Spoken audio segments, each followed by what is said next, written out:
No one in that courtroom expected the janitor to speak. He was standing in the back, wearing a faded blue uniform, hands shaking, eyes locked on the young woman at the witness stand. The judge was about to move on when a voice broke the silence. "I will defend her." Every head turned.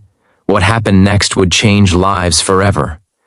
Before we begin, if you love emotional, real-life inspired stories about kindness, courage, and unexpected moments that restore faith in humanity, please subscribe, like this video, and leave a comment. It truly helps the channel grow. You're watching your channel name, and your support means everything. Now, let me tell you the full story. Michael Turner had been a janitor for almost 20 years. He cleaned floors most people never noticed, and emptied trash cans filled with other people's leftovers. He worked nights at a downtown corporate building in Chicago, quietly pushing his cart while the city slept. Michael was also a single dad. His daughter Lily was 14. She was smart, kind, and had a laugh that could fill a room. But life had not been easy since her mother passed away years earlier. Michael worked double shifts just to keep food on the table and make sure Lily could stay in school. One rainy evening, Lily was accused of something that shocked Michael to his core. A wealthy CEO's car had been vandalized outside the building Michael worked in.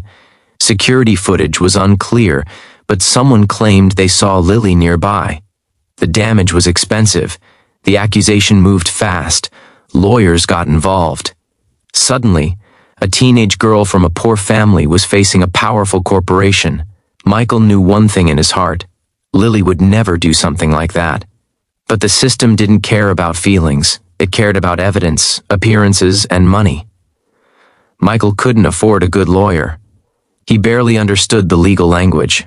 Still, he showed up to court every day, sitting in the back row, clutching his cap in his hands. The courtroom felt. Lily sat at the defense table, shoulders slumped, eyes red from crying. She looked so small in that big room. Michael wanted to run to her, hug her, tell her everything would be okay. But he couldn't. The CEO sat confidently on the other side, dressed in a sharp suit, surrounded by attorneys. His name was Richard Caldwell, a man known for being tough, powerful, and unforgiving. As the prosecutor spoke, it felt like the walls were closing in. They painted Lily as careless, irresponsible, even malicious. Michael's chest burned with anger and fear. His hands shook harder with every word. Then something happened. The defense attorney hesitated. He fumbled his words. Michael realized with horror that Lily's side wasn't being defended properly. She looked back at him, tears streaming down her face. That's when Michael stood up. "I will defend her," he shouted, his voice cracking but loud enough to echo through the room. Gasps filled the courtroom. The judge banged the gavel, ordering silence. Michael's heart pounded so hard he thought he might collapse. He didn't plan to speak. He didn't even know what he would say. But he knew he couldn't stay silent. The judge looked at him sternly. "Sir, sit down." Michael took a deep breath. His voice trembled as he spoke again, softer this time. "That's my daughter, and she's innocent." The room went quiet. The judge hesitated, then allowed Michael a moment to speak. Michael walked forward slowly, his worn shoes squeaking against the polished floor. He looked at Lily and gave her a small nod. Michael told the truth. He talked about working nights, about raising Lily alone, about teaching her right from wrong. He explained how Lily often stayed late at school to study because she dreamed of becoming a nurse. He described her kindness, how she helped neighbors, how she stayed up late helping him fold laundry. "I may be just a janitor," Michael said, his voice breaking, "but I raised my daughter with honesty. She wouldn't hurt anyone. She wouldn't destroy someone else's property.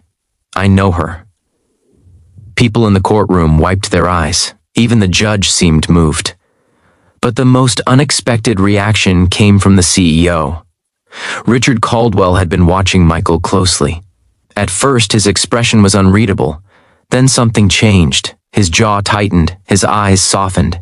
He leaned forward in his seat. When the judge called a short recess, Caldwell stood up and walked over to Michael. Everyone froze. Michael braced himself for anger, insults, maybe even threats.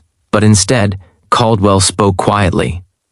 "My daughter passed away 10 years ago," he said. "I never got to defend her like that." Michael didn't know what to say. Caldwell took a deep breath. "I asked my team to push this case fast. Too fast. I didn't ask enough questions. When court resumed, something unbelievable happened." Richard Caldwell addressed the judge and requested the charges be dropped. The courtroom erupted in whispers. Caldwell admitted that after reviewing additional footage and hearing Michael's testimony, he no longer believed Lily was responsible. He apologized publicly, not just to Lily, but to Michael. "I let my anger speak louder than fairness," he said. Tears streamed down Lily's face as she turned to her father. Michael wrapped his arms around her, sobbing openly. Years of fear, stress, and exhaustion poured out in that moment. But the story didn't end there. A few weeks later, Michael received a letter in the mail. It was from Caldwell Enterprises. Inside was a job offer, not as a janitor, but as a facilities supervisor, with better pay, benefits, and stable hours. There was also a handwritten note from Richard Caldwell. "Thank you for reminding me what real strength looks like." Michael accepted the job.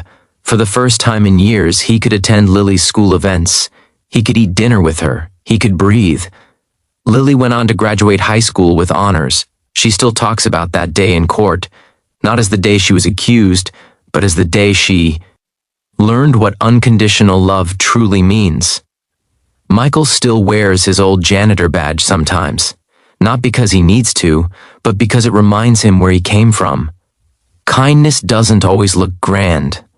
Sometimes it looks like a tired father standing up in a courtroom, voice shaking, heart breaking, refusing to stay silent.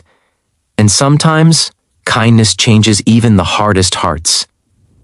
If this story moved you, let it remind you that your voice matters, your compassion matters, and standing up for what's right even when you feel small can change everything.